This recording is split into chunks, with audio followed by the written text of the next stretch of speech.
rare and exotic animals at African Safari Wildlife Park in Port Clinton, Ohio. Just take Route 2 to the Route 53 North exit and follow the sign. Only 17 miles west of Cedar Point via Route 6. Open every day, rain or shine. When you don't go to Geico.com, car insurance can be confusing. Like Swedish techno confusing. Bark, bark, meow, meow.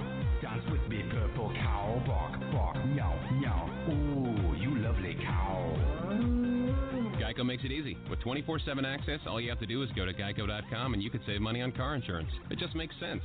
Unlike, Dance with me, purple cow. I like your moves. When you don't go to Geico.com, car insurance can be hard.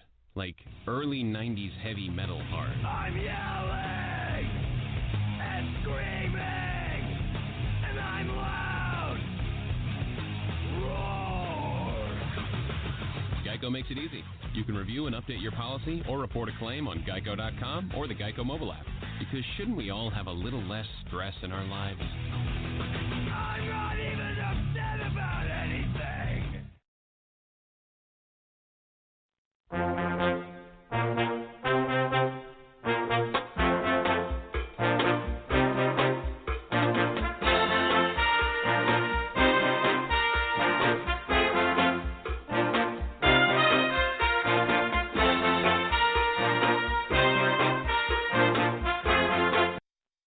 All right, welcome back to the Balance. 917-889-8516 is our digits.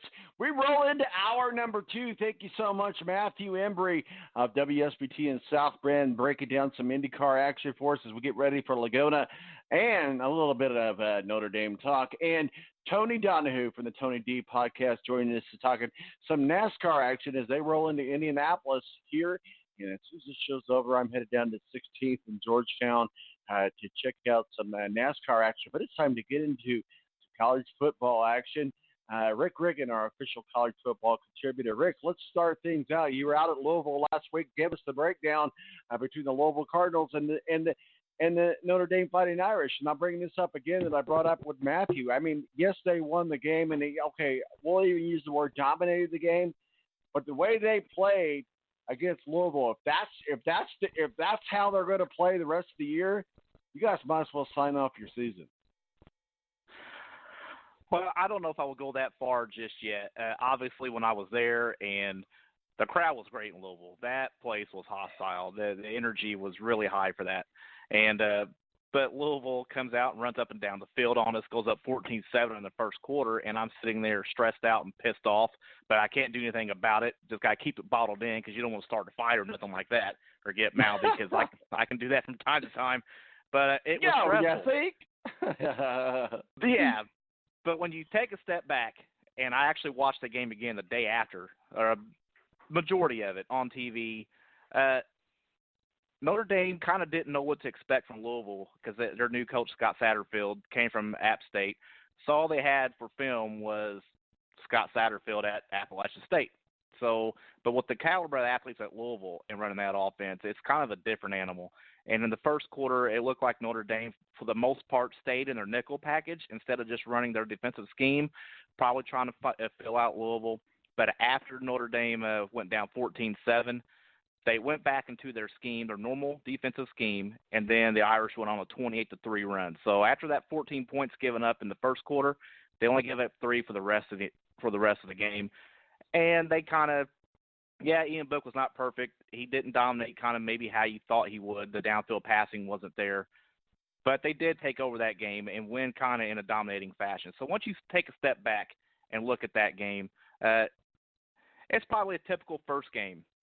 Knock off the rust, not knowing exactly what your opponent is going to do. So, I'm not as angry now as I was then. It was unfulfilling at the time, but I think I'm all right with it now. You think you're all right with it now? You're going to make it. But you know what? In a very fine. in a very interesting sort of things, we could still say the same thing. Let's shift gears here and let's go to the Michigan game. Yes, Michigan won, and we could say they dominated, but you look at that Middle Tennessee game against Michigan, same scenario.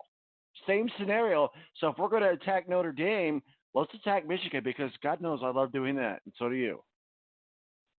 Well, here's what you're going to love is they play Army today, and I do not sleep on Army in that game today. I'm looking forward to watching this because they're going to bring that triple option attack there into the big house. And, what I know from experience with Notre Dame playing Navy every year, Michigan is not going to run the score up on Army.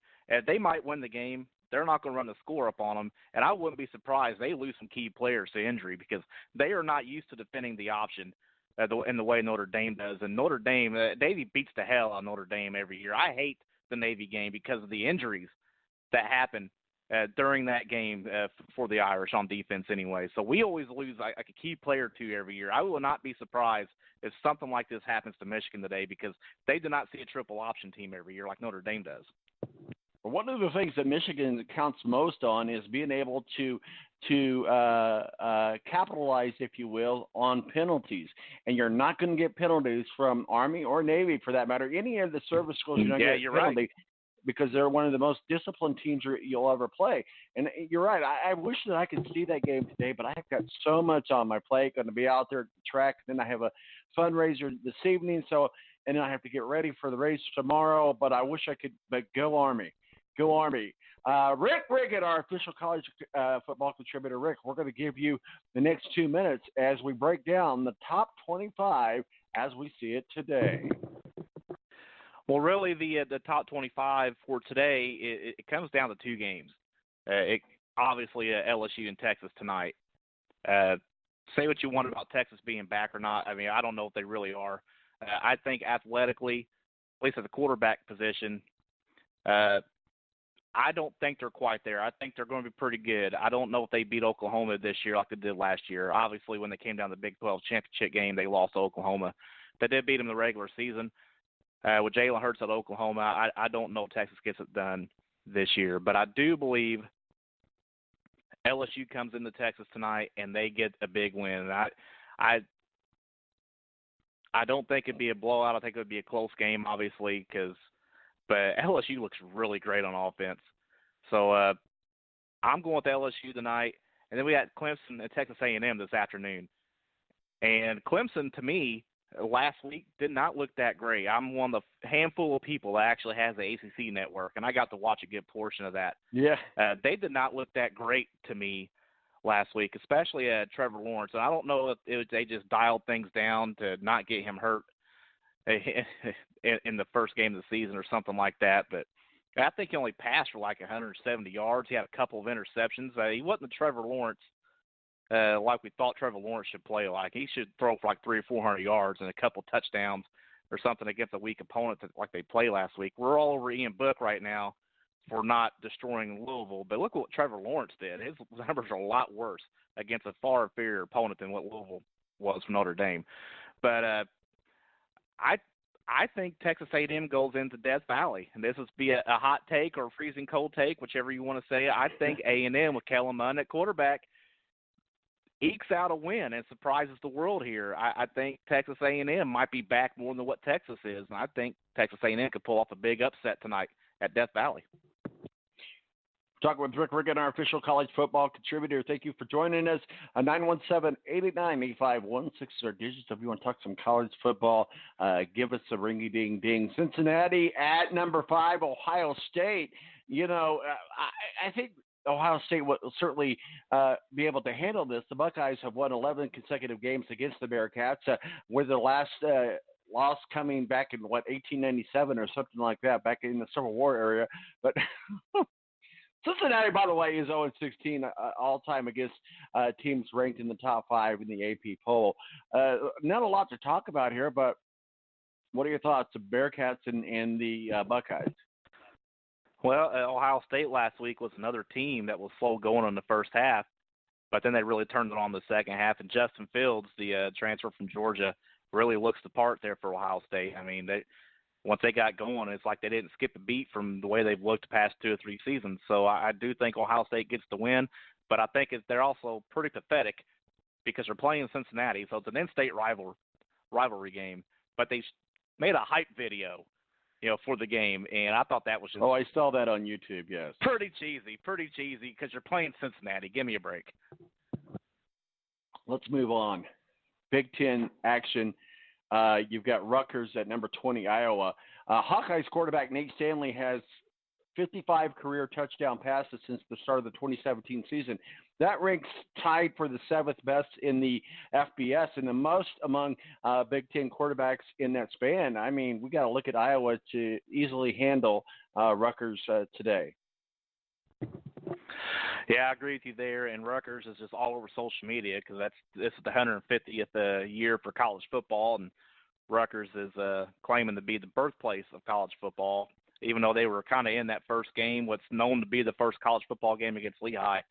So they claim to be the birthplace of college football. But let's look at Rutgers. Let's take a step back and look at Rutgers for the past 8 or 10 years. Maybe they should just give up college football for a little bit and focus on doing something else, maybe get out of the Big Ten because they completely cannot compete in the Big Ten. They need to go back to the Big East. So I know that's a thing still for football. I think UConn or whatever just went back to the Big East. Rutgers needs to do things, step down in the talent in the competition, maybe get some wins, and then start thinking about coming back up to a big boy conference because they clearly cannot play college football. Well, Rutgers is a clear example as to it has nothing to do with your competitive advantage or competition ability. It has everything to do with how deep your pockets are. So Rutgers will stay in the Big Ten, but as our good friend of the show, Derek Schultz of the Query and Schultz shows, calls it Rucker because they haven't earned the S yet. So we'll keep saying that the good old days when Rutgers was not part of the Big Ten. But then, of course, we didn't have Nebraska at that point either, and Nebraska is a pretty good team to have in the Big Ten. Let's move on to number 21 against Syracuse at Maryland. Virginia Tech transferred Josh Jackson passed for 4 touchdowns in Maryland's debut last week. This was the first time a Maryland QB has had 4 touchdown passes and 0 interceptions in the game since Danny O'Brien in 2010. What say you, Rick Riggin, Syracuse at Maryland Turtles? Turpins. Okay, Turpins. All right. Go ahead. I really like Dino Babers, head coach at Syracuse. I think he's got that program going in the right direction. I would not be surprised if that is the 2nd best team in the ACC this year.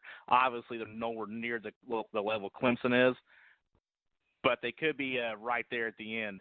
2nd, 3rd place, maybe playing. I don't know how the divisions break down off the top of my head in the ACC, but they could be playing against Clemson if they're not in the same division as Clemson anyway for the ACC championship. I think they're that good. I think they're the 2nd best team. I think it'll be a close game today. I'm not sure what the spread is on it. Maryland gets in these games like Texas the last 2 years, and they've actually beat Texas the past 2 seasons. This is one of those games where just watch out for Maryland, but I think Syracuse gets the win. I like Syracuse in the ACC.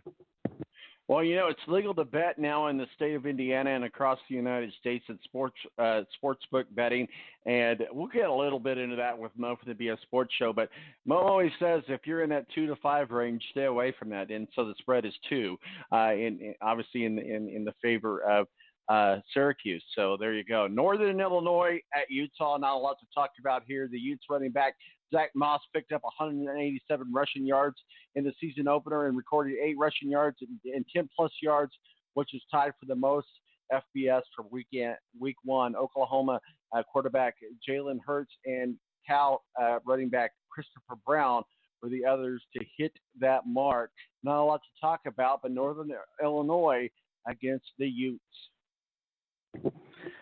Yeah, maybe Utah now is the best team in the Pac-12 since Oregon's supposed to beat Auburn last week and couldn't pull it off. And that's just bad news for the Pac-12. If you're the best team in the Pac-12 like Oregon's supposed to be, and you can't beat the 5th, 6th, or 7th best team in the SEC like Auburn, that's a big problem for the Pac-12. So I think all eyes in the Pac-12 now are on Utah, maybe Washington State, but it's going to be a pretty easy game today for Utah.